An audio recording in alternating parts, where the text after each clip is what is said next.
Hello everyone and welcome to today's lesson. In this session we are going to focus on pronunciation, one of the most important parts in learning English. You might know a lot of vocabulary and you might understand grammar, but if your pronunciation is not clear, people may misunderstand you. That's why today we will train our ears, our mouths, and our confidence in speaking. Let's get started. So, let me ask you a question.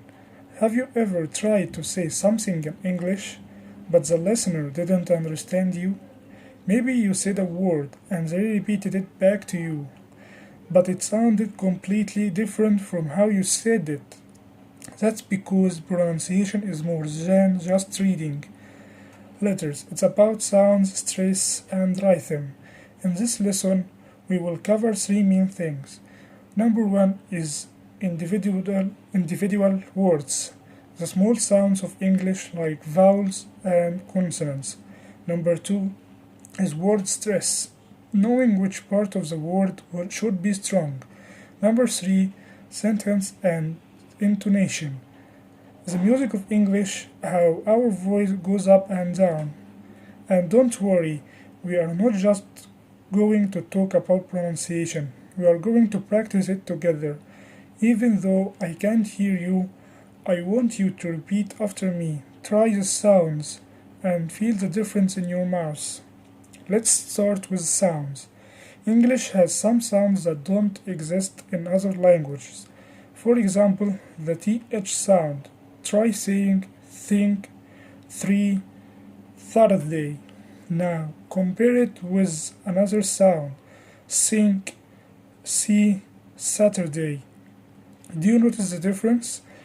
In think, the tongue goes between your teeth. TH in think, the tongue stays behind your teeth. S. Okay, let's practice a little. Repeat after me. Thin, sin, thank, sank, thought, sought. Good. Another tricky sound is the difference between P and B. Try pat and bat. The only difference is that P has more air. Put your hand in front of your mouth and say pat. Do you feel the air? Now say bat. Less air. Let's practice with a few words. Pack, bag, pen, bin, buy, pie. Great! Let's check vowels. English vowels can be short or long. For example, ship versus sheep, bit versus beat. Repeat after me. Ship, sheep, bit, beat, sit, seat. Did you feel the difference? Now let's move to word stress. In English, not all syllables are equal. Some are strong and some are weak. If you stress the wrong syllable, people may not understand you. Let's take the word photograph. We say graph. The stress is on the first syllable. But if I say photography, the stress moves because the word is longer. So photograph or photography. Let's try more. Table. The stress in the first syllable. Computer. The stress is on the second syllable. Relationship. The stress is on the second syllable. Okay, I want you to clap while you say these words. For example, photograph. Clap on photo. Now let's test. Where is the stress in the word education? It is on the third syllable. Education. Now let's talk about sentence stress and intonation. In English, some words are content words, nouns, main verbs, adjectives, adverbs. These are strong. Other words are function words, like is, the, a, to, of. These are weaker. For example, I want to go to the market. The strong words are won't, go, market. The others are softer. Try it with me. I want to go to the market. Now change the stress to show emotion. If I say I want to go to the market, it means not you, me.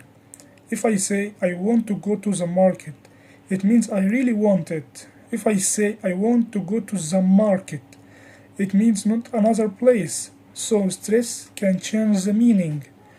Now intonation. Intonation is how your voice rises and falls.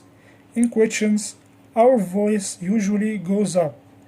Like example, are you ready? In statements, it usually goes down. Yes, I'm ready. Try, are you coming? Yes, I'm coming. Intonation makes English sound natural. Without it, speech sounds robotic. Let's do a short practice. I will say sentences and I want you to repeat them, copying my stress and intonation. What are you doing? I'm reading a book. Can you help me? I don't understand. Wow, that's amazing. Good job. Now let's try a mini tongue twister for pronunciation. She sells seashells by the seashore. Say it slowly first, then faster, then faster. This kind of exercise helps your mouth muscles become flexible in English.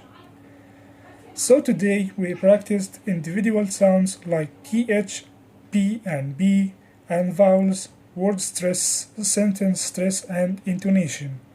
Remember, pronunciations takes practice. Don't be afraid to repeat, to record yourself, and to listen carefully. The more you practice, the more natural and confident your English will sound. Thank you for joining this pronunciation lesson. I hope you practice these exercises every day, even for 5 minutes. Your progress will be amazing. See you next time.